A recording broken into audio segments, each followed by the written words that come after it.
हाँ तो प्यारे विद्यार्थियों, स्वागत है आपका हमारे YouTube चैनल आर के स्टडी पॉइंट में।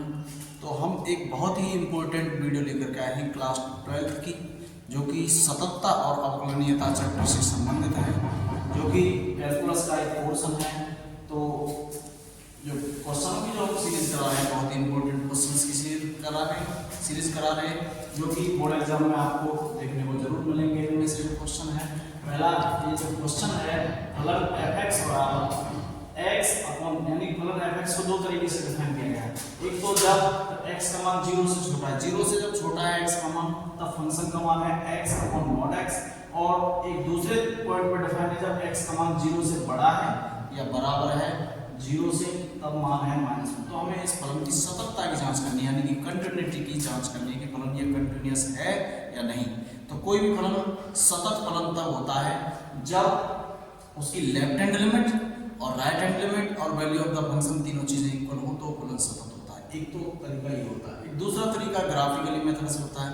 कोई भी फंक्शन का अगर हम ग्राफ खींचे और ग्राफ खींचते वक्त उसके ग्राफ में कोई भी ब्रेक ना आए, यानी कि पेन उठाना ना पड़े या चौक उठाना ना पड़े। जैसे एक फंक्शन दिया है आपको और इसका हम ग्राफ बना रहे हैं, ऐसे ही बना दिया। तो एक फलन जो है इसका है, ये है y x²। एक बहुपदी फलन है, तो बहुपदी फलन है, तो इसका जब हम ग्राफ बना रहे हैं तो एक बार में ही बन रहा है, तो ये फलन भी कैसा होगा, सतत फलन होगा। इसको तो हम ग्राफिकल रूप से समझते हैं। तो जो क्वेश्चन दिया है उस पर बात करते हैं।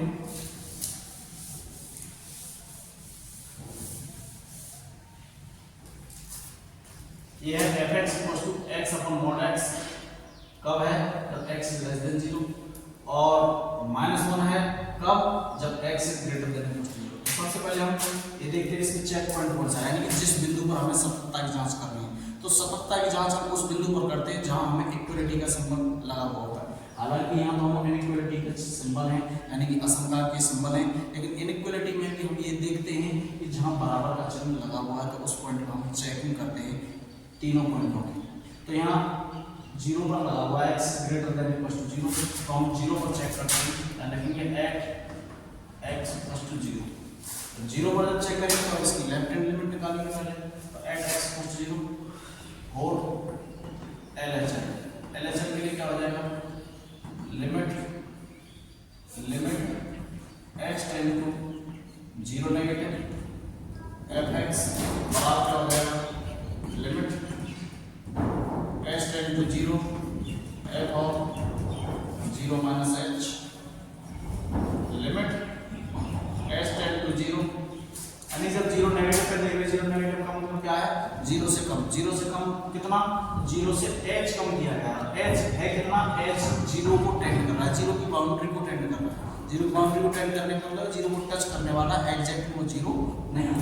तो limit x → 0 f of 0 - h, 0 - h का मतलब क्या है, 0 से कम। 0 से कम, 0 से कम का मतलब कौन सी जगह है, 0 से कम का ये वाला फंक्शन लिखना है। तो यहाँ क्या करेंगे, जहां जहां x है उसकी जगह पर हम क्या लिखेंगे, 0 - h लिखेंगे। लिमिट x → 0, x जगह पर कितना हो जाएगा, 0 - h अपॉन mod 0 - h। तो ये क्या हो जाएगा, ये हो जाएगा लिमिट x → 0, 0 - h हो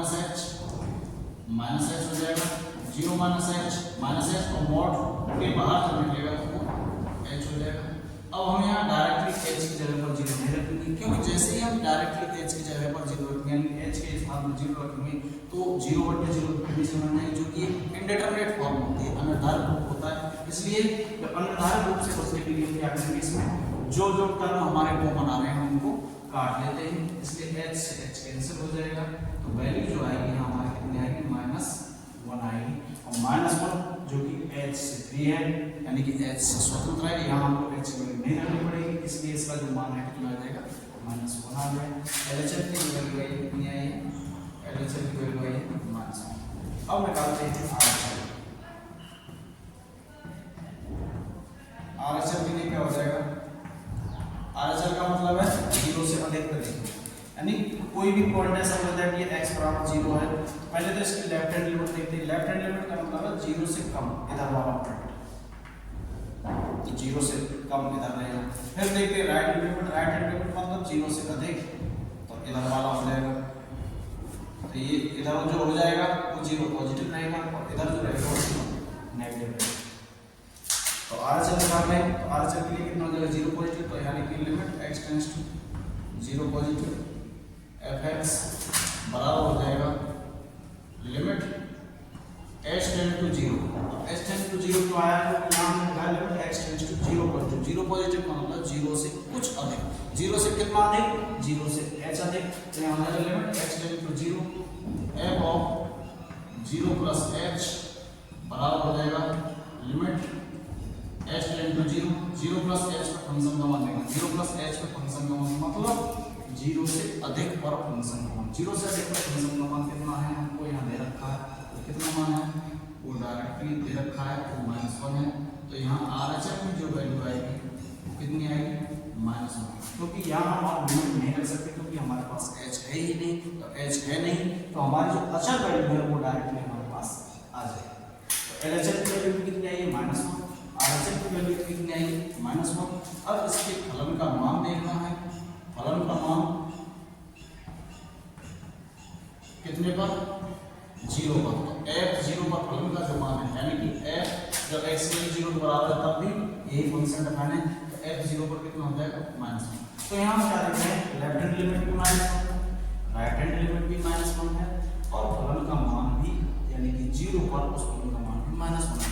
तो यहाँ क्या मिलेगा हमको, यहाँ मिलेगा लेफ्ट हैंड लिमिट इक्वल है राइट हैंड लिमिट के बराबर है फलन का मान, कितने पर, फलन का मान यानी कि ये भी लिख सकते हैं लेफ्ट हैंड लिमिट बराबर राइट हैंड लिमिट बराबर है f0, यानी कि तीनों मान कैसे हैं हमारे बराबर हैं, तो ये फलन कैसा होगा तो देखिए, अतः फलन सतत होगा, अतः फलन सतत होगा, सतत होगा मतलब फलन कंटिन्यूअस होगा, यानी कि इसका जो हम अगर ग्राफिकल रूप से समझें तो इसके ग्राफ में ब्रेक नहीं आएगा, ग्राफ डायरेक्टली एक बार में ही बन जाएगा। तो उम्मीद करता हूँ आपकी समझ में क्वेश्चन आया होगा, जो कि बोर्ड एग्जाम के पॉइंट ऑफ व्यू से बहुत ही अच्छा क्वेश्चन है। और ऐसे ही वीडियोज पाने के लिए आप हमारे चैनल को सब्सक्राइब करें, वीडियोज को ज़्यादा से ज़्यादा शेयर करें, लाइक करें। धन्यवाद।